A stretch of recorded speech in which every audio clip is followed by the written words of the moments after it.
ആർക്കുമോർന്ന മടക്കത്തോടും ഭയത്തോടും അണക്കത്തോടും ചെവി കൊടുത്ത് നമ്മുടെ മുമ്പാകെ വായിക്കപ്പെടുന്ന നമ്മുടെ കർത്താവ് യേശു മിശിഹായുടെ വിശുദ്ധ എവൻഗേലിയോനിലെ ദൈവത്തിന്റെ ജീവനുള്ള വചനങ്ങളുടെ അറിയിപ്പിനെ കേൾക്കണം. നിങ്ങൾക്കെല്ലാവർക്കും സമാധാനം ഉണ്ടായിരിക്കട്ടെ.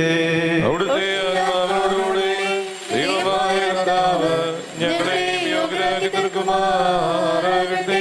ജീവൻ നൽകുന്ന പ്രഖ്യാപനമായ നമ്മുടെ കർത്താവായ യേശു മിശിഹായുടെ വിശുദ്ധ എവൻഗേലിയോൻ ലോകത്തിന് ജീവനും രക്ഷയും ഘോഷിക്കുന്ന വിശുദ്ധനായ ലൂക്കോസ് എവൻഗേലിയോൻ